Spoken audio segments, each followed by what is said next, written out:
আসসালামু আলাইকুম। দেশের বাহিরে দেশের ভিতরে যারা আছেন তারা সবাই কেমন আছেন অবশ্যই কমেন্ট করে জানাবেন। আজকে খুব আনন্দের একটা দিন। যেমন এই যে এখানে আমি একটা বাগানে আসছি। দেখেন এই যে এইটা হলো এ, মানে ঢোকার রাস্তা। আর এই চারদিকটা হলো মানে শুধু হলো আমের বাগান। শুধু এখানে শুধু সব এই আমের বাগান মানে আম গাছ। তো আজকে আমার এই আমের বাগানে ঢুকে অনেক ভালো লাগতেছে। কেন জানেন? কারণ অনেক বছর পর এই বাগানে আমি ঢুকতে পারলাম। যখন আমরা অনেক ছোট ছিলাম তখন এই বাগানটার ভিতর ঢুকতাম। মানে তারপর থেকে যখন এই যে নতুন নতুন কিছু নিয়ম হয়, ওই নিয়মের জন্য এই বাগানগুলোতে ঢোকা নিষেধ, তো কেউ ঢুকতে পারে না। এখন যেহেতু আমাদের স্বাধীন দেশ, দেশটা স্বাধীন হয়ে গেছে, তাই আমরা এখন সব জায়গায় ঢুকতে পারতাছি। ঠিক আছে, এখন মানে মানে আনন্দের আনন্দের সুরে মানে যা বলে আর কি, ওই আনন্দের সুরে আমি আজকে আরেকটা ভিডিও বানাচ্ছি আর কি এই বাগানে আইসা। তো বাগানে আসলে দেখেন এইখানে শুধু এলো সব হলো আমের বাগান, মানে সব এলো এখানে আম গাছ যাকে বলে এলো। মানে এই যে দেখেন চারোদিকটা শুধু চারোদিকে মানে এটা কি বলে, ওই যে গ্রামে বলে না যে আমাদের একটা বাগান আছে আমের বাগান, যেমন আপনার রাজশাহী, যেমন আমি রাজশাহী গেছিলাম আমের বাগান, ওইখানে আমার আব্বা একটা বাগান রাখছিল আমের, মানে ওই যে কি বলে কন্ট্রাক্ট না কি বলে না, তো ওই ওই ওই ক্ষেত্রে আর কি। তো গেছিলাম ওইখানে দেখতেছি খালি আমের গাছ আমের গাছ, আর এত ছোট ছোট আম গাছের ভিতর অনেক আম হয়ে আছে। তো দেখে আমারও ভালো লাগতেছে। তা আমার একবার স্বপ্ন ছিল যে আমি একটা বাগান বানাবো। এই তো সেই ক্ষেত্রে কিন্তু আমি এবং আমার ভাই ওই জায়গা রাখার জন্য চেষ্টা করছিলাম, কিন্তু আসলে ওরকম দামে হয় নাই, তাই আর কিনা হয় নাই। যাই হোক, আর আমার মনের আশা পূর্ণ হইলো না। তো মানুষের যে এখানে যে আমাদের পরিচিত ওই বাগান যাদের, তো আমি আজকে আসলাম এখানে। এই অনেক গরম তো বাসায়, কি করব, গরমের জন্য ভাবতাছি যে তাহলে একটু ঘুরে আসি। তো এখন একটু সন্ধ্যা সন্ধ্যা হয়ে গেছে, প্রায় সন্ধ্যা। তো ভাবলাম যে তো বাগান গাছে যাতে আসছি, আর আজকাল মনটাও ভালো আছে। কেন মনটা ভালো? যেহেতু অনেক বছর পরে এই বাগান আমরা ঢুকতে পারছি।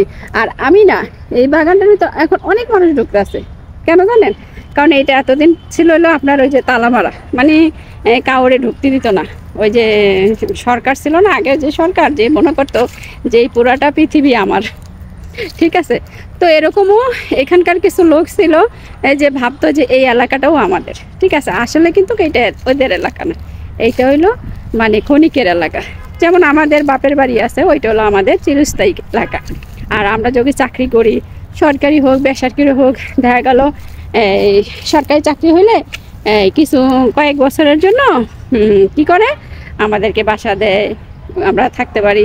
তারপর আমাদের সময় শেষ, তাহলে কিন্তু আমাদেরকে ওইখান থেকে মানে ওই বাসাটা দিবে না। কারণ 20 বছর 30 বছর 40 বছর যাই চাকরি করি ওই পর্যন্ত, কিন্তু ওরা কি মনে করে, মনে করে এটা মনে হয় আমাদের আজীবন।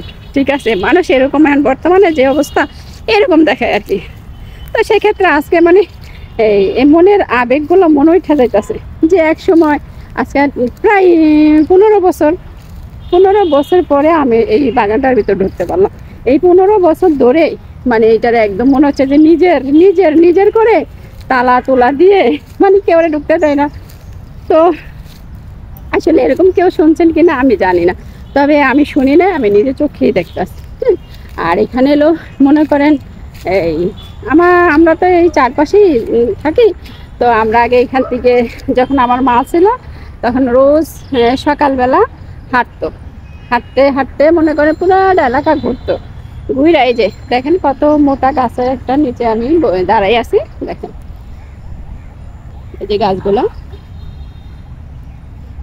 কিন্তু বিশাল বড় আর অনেক আগের অনেক পুরনো গাছ। তো তো মনে করেন কি যে আমার মা যখন ছিল তখন তো হাঁটতে আসতো, যখন যখন আম হইতো না এই গাছের ভিতরে, তখন মনে করেন ওই যে আম অনেক আম পড়ে থাকতো, তখন ওই আম নিত। ঠিক আছে, দেখার পর থেকে যখন এই সরকার আসলো তখন থেকে তো আর মনে করেন এখন সব নিজের, মানে সরকারও মনে করে যে আমার এই সব।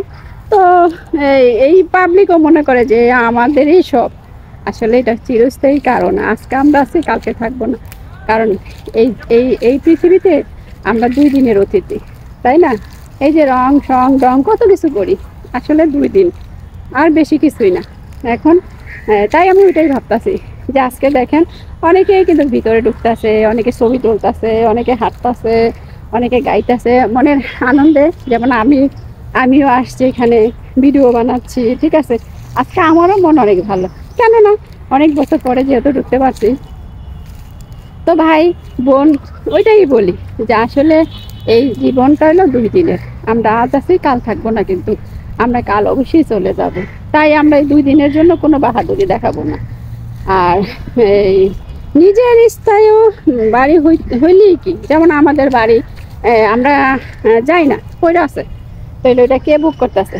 নিশ্চয়ই আমার ফুফুরা। আর এখানে জানেন অনেক মশা, কি বলবো, অনেক মশা। মানে কেউ যদি 5-6 মিনিট দাঁড়ায় থাকে তারে মানে মশায় কামড়ায় সব খাইয়া ফেল, ঠিক আছে। তো যাই হোক, এখন মনে করেন এখন একটু হালকা বাতাসও আসতেছে, মানে বাতাসটা অনেক খুব ভালো লাগতেছে। মানে আজকে 2 দিন ধরে যা গরম পড়ছে মানে বলার বাহিরে, বলতে আর পারতাছি না। মানে কেউরে বইলা বুঝাইতে পারবো না যে কেমন গরমটা পড়তেছে। তো যাই হোক, আজকে মনের আনন্দে ভিডিওটা করলাম। যদি আপনাদের ভালো লাগে অবশ্যই কমেন্ট করে জানাবেন। আর যদি কেউ আসতে চান, এখন তো মানে কোনো বাধা নাই, সবাই ঢুকতে পারবে। এই সুন্দর জায়গা দেখার জন্য সবাই আসতে পারবে, সবাই যেতে পারবে। তো আপনাদের যদি ভালো লাগে অবশ্যই কমেন্ট করে জানাবেন। আর আমার ছোটোখাটো একটা পেজ আছে, ব্লগ পারবেন, সবাই একটু ভালোবাসা দিয়ে আসবেন। আজকে এই পর্যন্ত, আবার দেখা হবে অন্য কোনো ভিডিওতে।